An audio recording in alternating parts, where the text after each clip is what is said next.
ఈ ఎల్లిపాయ కారం రాజస్థాన్ వాళ్ళు ఎక్కువగా చేసుకుంటారు. చాలా కమ్మగా ఉంటుంది. మీరు కూడా ట్రై చేయండి. ఇది వేడివేడి అన్నంలో తింటే సూపర్గా ఉంటుంది.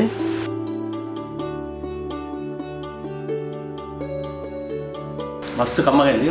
ఇదేంటంటే రాజస్థాన్లో ఎల్లిపాయ కారం స్పెషల్గా చేస్తారన్నమాట. ఇదేంటంటే వేడివేడి అన్నాల్లోకి ఎప్పుడైనా కూర లేనప్పుడు ఇలా చేసుకొని తింటే చాలా కమ్మగా ఉంటుంది, కొంచెం డిఫరెంట్గా. పొట్టు తీసుకున్న ఎల్లిపాయలని ఇట్లా రోట్లో వేసుకొని దంచుకోవాలి. కొద్దిగా అక్కలు చెక్కలు తగ్గినాక కారం వేసుకోవాలి. అట్లనే సరిపడా ఉప్పు వేసుకొని దంచుకోవాలి.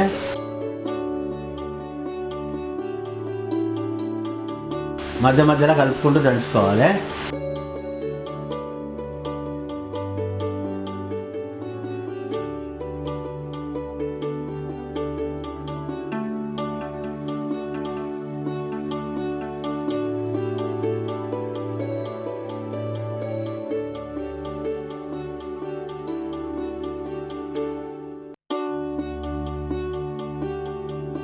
ఇట్లా మంచిగా దంచుకున్నాక ఒక ముగ్గుడు పెట్టుకొని సరిపడా నూనె పోసుకోవాలి.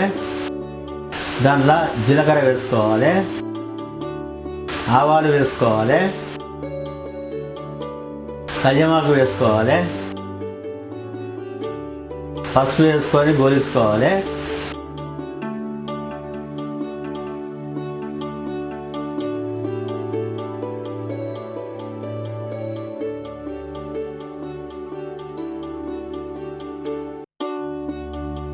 మనం ముందుగా దంచుకున్న ఎల్లిపాయ ముద్దను ఇందులో వేసుకొని పచ్చి వాసన పోయేంత వరకు సన్నని మంట మీద ఉడికించుకోవాలి.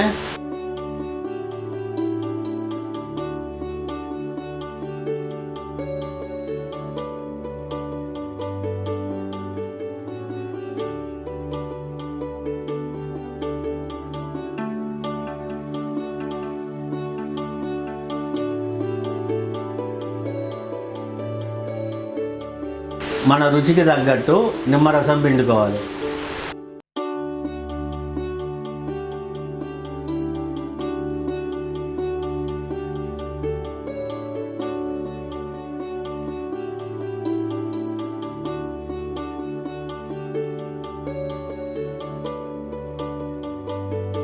ఎంతో రుచికరమైన రాజస్థానీ స్టైల్ ఎల్లిపాయ కారం తయారైపోతుంది.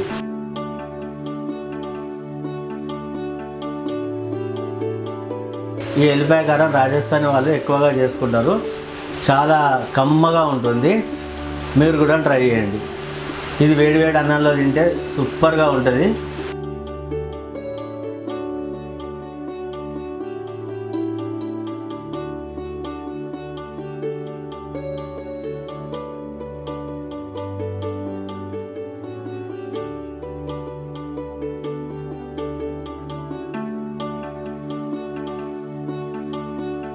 మస్తు కమ్మగైంది. ఇదేంటంటే రాజస్థాన్లో ఎల్లిపాయ కారం స్పెషల్గా చేస్తారన్నమాట. ఇదేంటంటే వేడివేడి అన్నాల్లోకి ఎప్పుడైనా కూర లేనప్పుడు ఇలా చేసుకొని తింటే చాలా కమ్మగా ఉంటుంది, కొంచెం డిఫరెంట్గా.